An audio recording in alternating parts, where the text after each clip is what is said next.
Kali is one of the most complex, most misunderstood, and most powerfully relevant goddesses in the entire human spiritual tradition.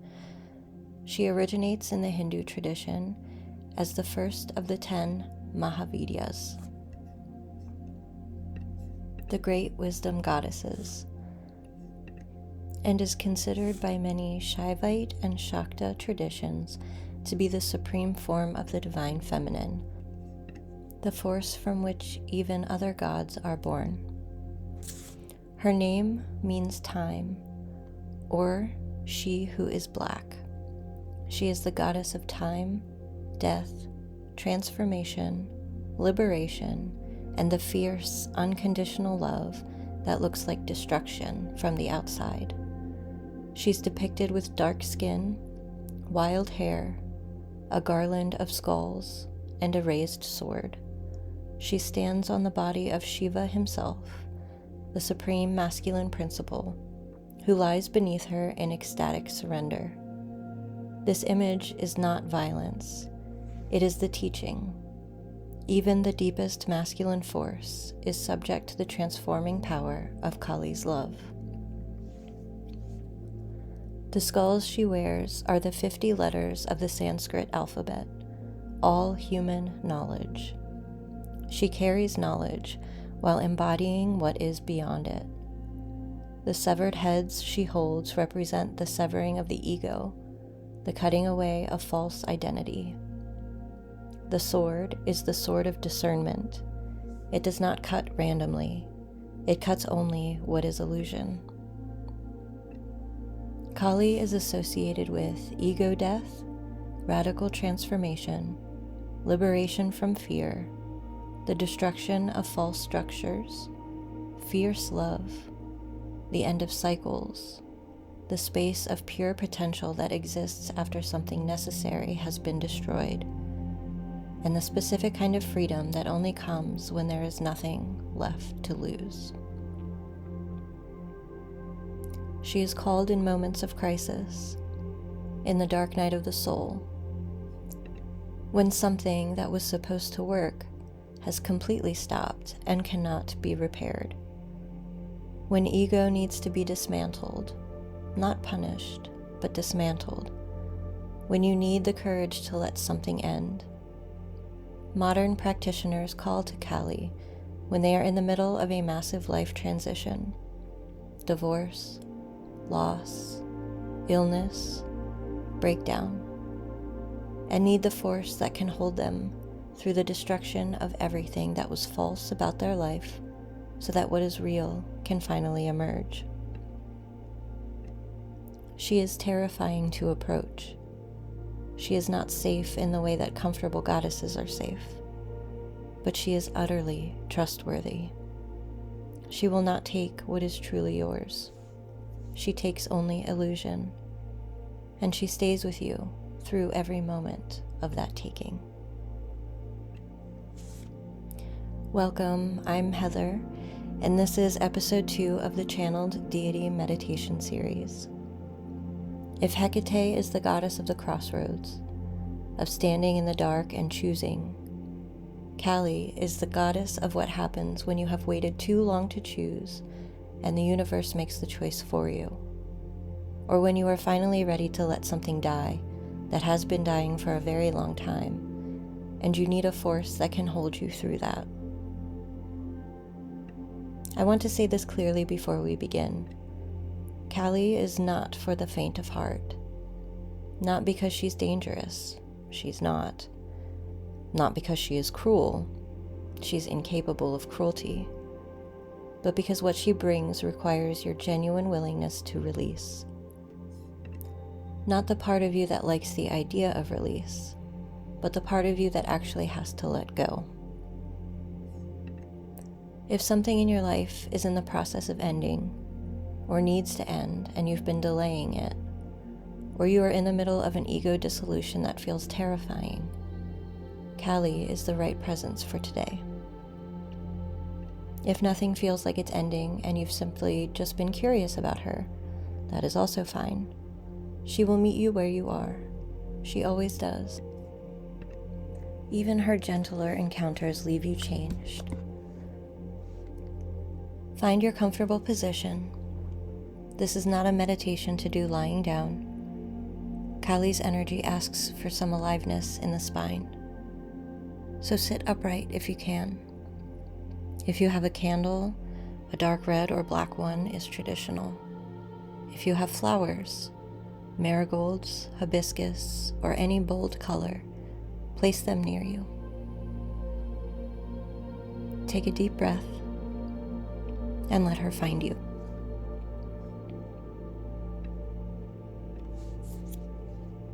Sit upright and feel the base of your body making contact with the earth beneath you. Root down, not tentatively, but firmly.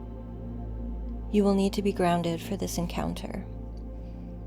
Kali's energy is enormous. The anchor is what allows you to receive it without being swept away. Take a deep breath in through your nose. Hold it for a moment at the top,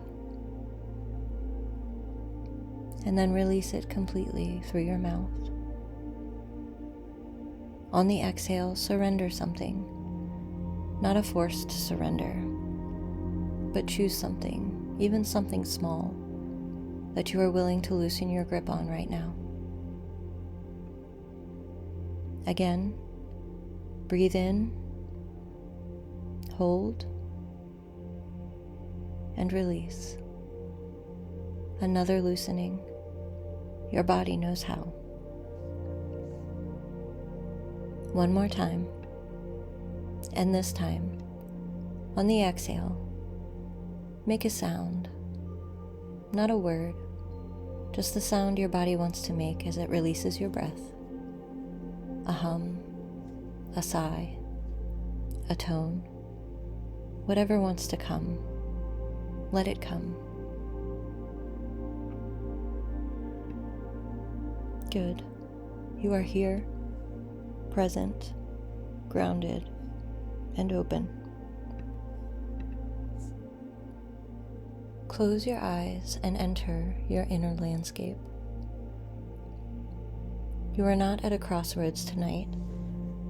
You are at the edge of a vast field. A cremation ground in the original tradition. Not morbid, but sacred.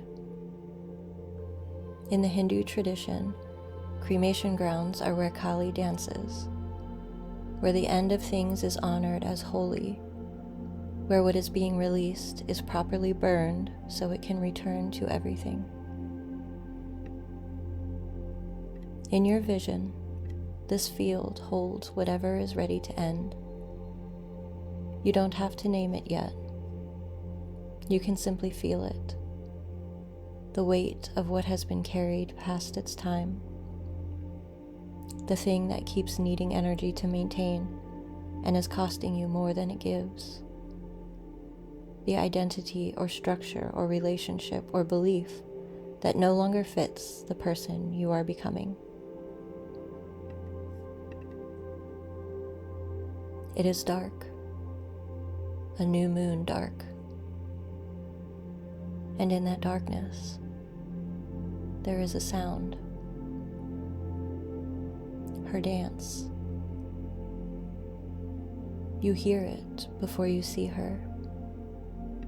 The bells at her ankles, the rhythm of something utterly uninhibited, a movement that doesn't perform, doesn't manage, doesn't hold back. The sound of a force that is simply being what it is completely.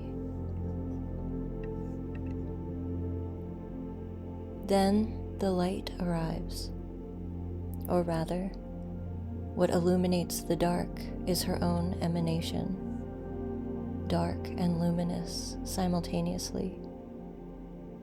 The garland of skulls catching the light of what she is, her sword raised and gleaming, her tongue extended in that famous gesture that the scholarly tradition interprets as the shock of her own recognition when she stepped onto Shiva and realized she was standing on the Supreme, the universe's moment of recognition of itself. She sees you, and she comes directly, not slowly. Kali doesn't hesitate, but she stops before she reaches you and stands, enormous, wild, completely real, at a distance that is close enough to feel her completely, yet far enough that you can choose to stay. She is waiting for your yes. If you are willing, say yes. Not out loud necessarily, but in your body. A feeling of opening rather than closing. A breath rather than a held breath. A yes.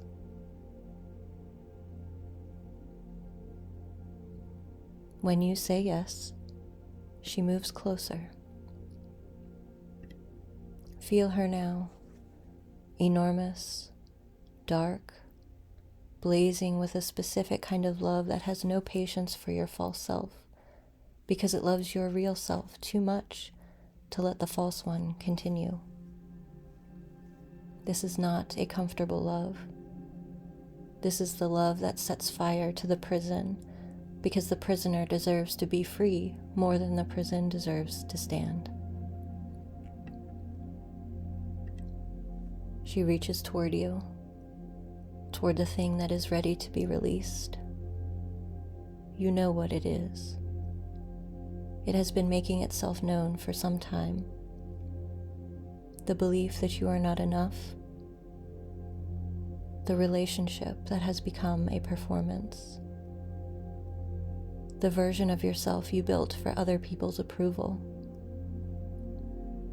The fear that has been disguised as caution for so long, you forgot there was a difference. The grief that never got to complete itself.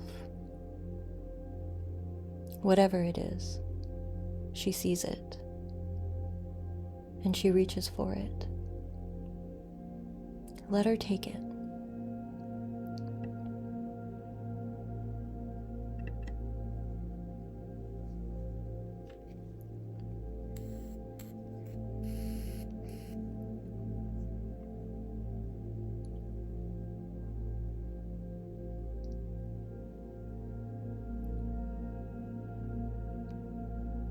You may feel this as sensation in the body, a pressure that releases, a heat, a trembling, a sound that wants to come out. Whatever arises, just let it. This is the body cooperating with a release. It is safe. You are safe. She will not take what is truly you. What remains after the taking is the real thing. Feel that now. What is left when the false weight is gone? It may feel unfamiliar, new, the quality of something that has always been there but has never had room to breathe. This is what Kali liberates, not from life, but into it, into the actual life, the one that was always possible under the weight of what was false.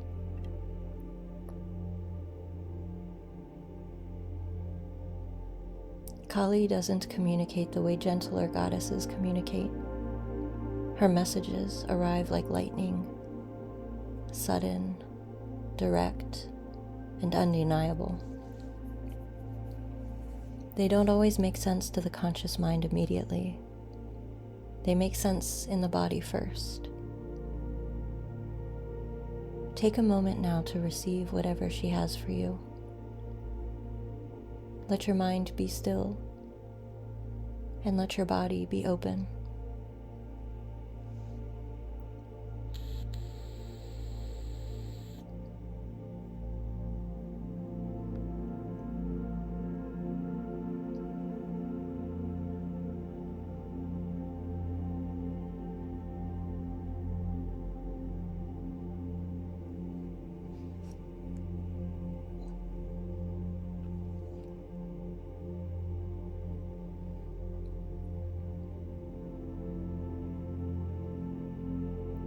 Hold what arrives, even if it frightens you, especially if it frightens you.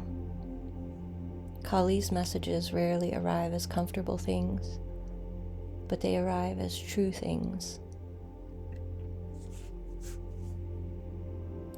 She begins to dance again, not to leave, but because this is just how she exists, always in motion, always in the act of liberation. You can watch her dance for as long as you need. And when you're ready, bow to her. Not a bow of submission, but of recognition. You stood in the field of liberation with the force of transformation herself, and you did not run. That deserves acknowledgement.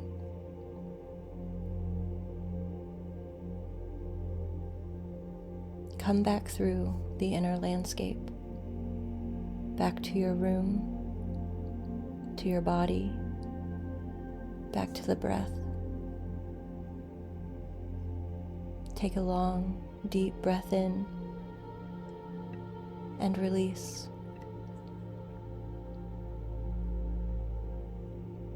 Drink water, ground, move your body if you need to.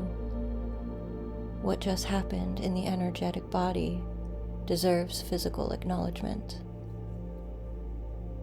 And give yourself time before the day resumes. Something within has shifted, and it needs a moment to settle. Kali Ma, she destroys to free. What was taken was never yours to keep.